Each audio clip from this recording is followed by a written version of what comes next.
In the previous videos, I addressed the origins of the Muslim Brotherhood, the group's ideology, and strategies to seize power in the MENA region. But I didn't address the MB's presence in Western countries and their project to have strong leverage there. So let's shed light on this important matter. The MB has a similar goal in the West, which is to establish an Islamic State.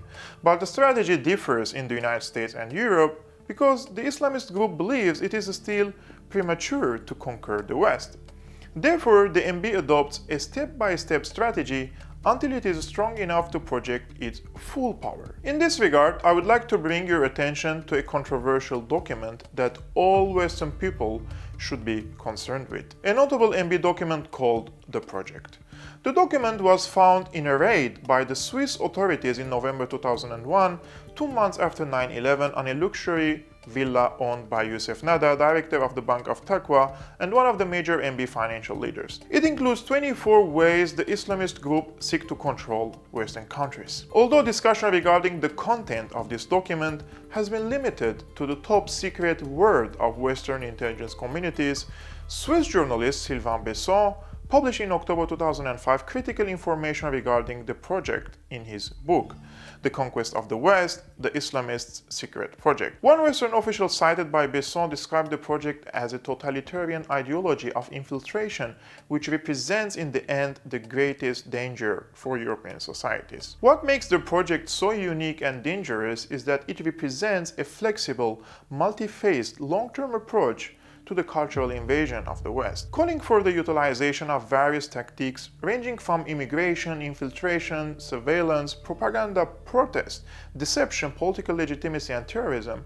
The project has served for more than 2 decades as the Muslim Brotherhood master plan. Rather than focusing on terrorism as the sole method of group action, as it is the case with Al-Qaeda, the MB seeks to progressively infiltrate, confront, and eventually establish Islamic domination over the West. The following tactics and techniques are among the many recommendations made in the project.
I just want to make a personal comment here. The Palestinian cause is a humanitarian matter, and it should remain so. Islamization of the Palestinian cause serves only the Israeli occupation and gives Tel Aviv the perfect excuse to declare itself as only Jewish state. Therefore, the Muslim Brotherhood and its sister group in Palestine, Hamas, are giving the perfect service to Israel on a golden plate. In the fourth part of the series of videos on the Muslim Brotherhood, namely the MB after the Arab Spring and the rebellion against Bashar al-Assad, I mentioned the fatwas of senior MB scholar Youssef al-Qaradawi, who is an Egyptian Islamic theologian based in Doha, Qatar, and chairman of the International Union of Muslim Scholars. Qaradawi, who has his own weekly program on Al Jazeera, basically said that it is permissible to kill and target all government employees in Syria, whether they are civilians or soldiers, and this fatwa killed thousands of people in Syria. For starters, fatwa is a religious and legal decree or edict issued by a qualified Islamic jurist or mufti in Arabic. Now, why I mention Qaradawi is because both Sylvain Besson and Scott Bourget provide extensive comparisons between Qaradawi's publication Priorities of the Islamic Movement in the Coming Phase, published in 1990, and the project, which predates Qaradawi's priorities by 8 years. Besson and Bourget note striking similarities in the language used, as well as the plans and methods both documents advocate. It is speculated that the project was either used by Qaradawi as a template for his own work, or that he had a hand in its drafting in 1982. It is also worth to mention that Qaradawi was the fourth largest shareholder in the Taqwa Bank in Switzerland, the director of which Youssef Nada possessed the project. Is it just a coincidence? I personally doubt it. Now, Qaradawi encourages the MB members to temporarily adopt Western values and to pretend they are moderate, with the only goal to use democracy in order to implement Sharia laws shortly after. And like Erdogan, Qaradawi urges Muslims in Europe to have higher birth rate than Europeans because democratic elections are based on one simple thing: the party which takes the most votes rules and takes control over the country. Therefore, if the MB dominates a few political parties in the West, especially the stronger ones, the Islamist group may have a greater influence over the politics in Europe and the United States. And it is not a secret that political parties need between 20 to 30% nowadays in order to win and rule in countries like Germany, for example. Hence, the MB only needs to dominate over one or two parties so it can be part of the ruling coalition. The MB project doesn't stop in Europe, it also reaches the United States. For example, a document entitled An Explanatory Memorandum outlines the role of the Muslim Brotherhood in North America.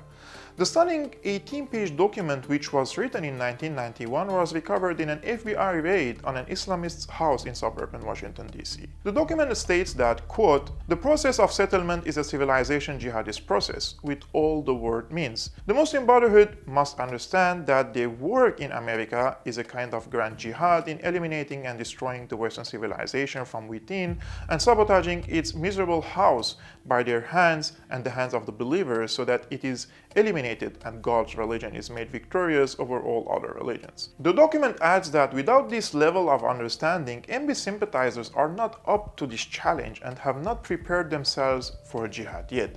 The document also states that it is a Muslim's destiny to perform jihad and work wherever he is and wherever he lands until the final hour comes and there is no escape from destiny except for those who choose to slack. This sounds like something out of a lurid Hollywood conspiracy thriller, but its authenticity was not disputed by the defendants in the Holy Land Foundation trial, which the largest Islamic charity, Occupied Land Fund, was charged of funding terrorism, and the 2008 trial of the charity leaders was considered the largest terrorism financing prosecution in American history. According to this document, leading Islamic groups in the United States, including the Islamic Society of North America, the Council on American Islamic Relations, and the Muslim American Society are part of the Muslim Brotherhood. This memorandum seems to indicate that virtually the entire organizational leadership of Muslims in America are operating consciously as a fifth column. Please note that I'm not referring to normal Muslims here.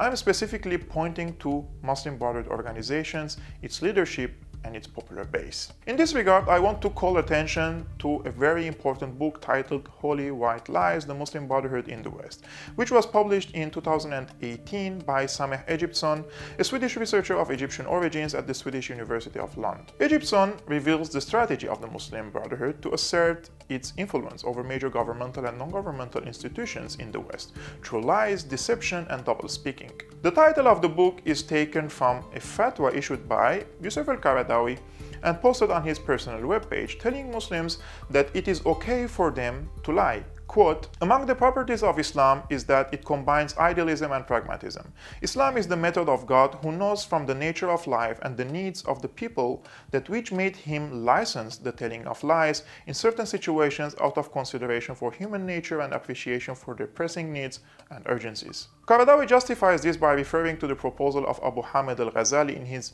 encyclopedic revival of theological sciences. "I know that lying is not a sin in and of itself, but because of what it inflicts on the interlocutor or others. In its least harmful degree, the informant believes the opposite of what is true. He is ignorant. Often there is gain and benefit in ignorance. Lying is the outcome of that ignorance, and as such, it is permissible and perhaps necessary." The Muslim Brotherhood's other main strategy for acquiring influence in the West is gradualism. MB founder Hassan al-Banna was the first to formulate this strategy for attaining the movement's political ends. Egyptson cites al-Banna in his letter to MBU, saying that the ultimate end is to control and rule the world, or to use al-Banna's term, to attain worldwide mastery. Holy White Lies cites the following excerpt from an interview with Shakib bin Makhlouf, president of the Federation of Islamic Organizations in Europe, published in the London-based Ash-Sharq al-Awsat. "We have a program.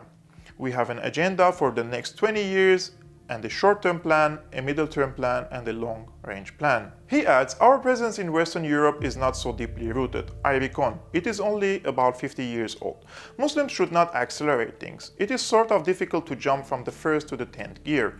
We begin at the ground level. Taking Sweden, for example, we find that the government gives assistance to mosques, funds Islamic schools, and gives you the right to sit in municipal councils and parliament." The book details the stages of MB infiltration of Sweden, which began with an electoral alliance with the Swedish Social Democratic Party, after which it infiltrated the Green Party, the Moderate Party, and the Center Party. The process has also engaged various Islamic organizations such as the Muslim Association of Sweden and its subsidiary associations and allies, as well as the Muslim Youth of Sweden, the Association of Islamic Schools, the Hajj and Umrah Company, the Swedish Muslim Scouts, the Muslim Women's Association, the Swedish Muslim Students Federation, the New Crescent Cultural Organization, the Society of Quran Reciters, the Muslim Council of Sweden, etc. Egyptson brilliantly links these organizations with international Islamic organizations that serve as branches of the International Muslim Brotherhood, such as the Federation of Islamic Organizations in Europe, the European Councils for Fatwa and Research, the Muslim World League, the Milli Görüş, Taqwa Bank, the Council on American Islamic Relations, the Munich Mosque, the European Institute for Human Sciences, and the Forum of European Muslim Youth and Student Organization. So there is a clear picture of a highly centralized organization linked through a massive web to hundreds of regional and local organizations, all collectively bent on a single aim: tamkin, or empowerment. In enlightening the faithful on jurisprudence of victory and empowerment, the Libyan Muslim Brotherhood leader Muhammad al-Salabi writes that among the diverse means to attain empowerment are for the people of the true faith to reach power and control government, to defeat heretics and save the faithful in battles, and to inherit the earth and empower the religion of God.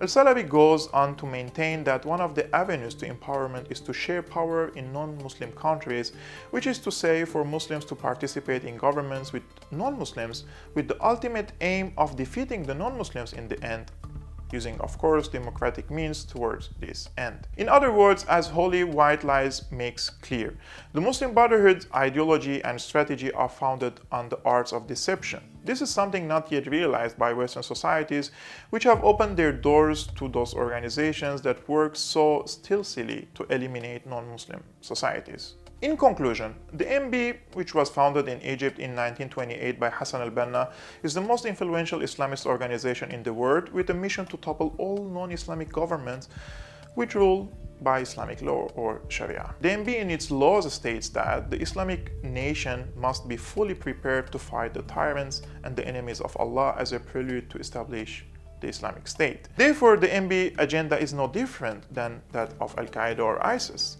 They only differ in the methods, but share the same goal.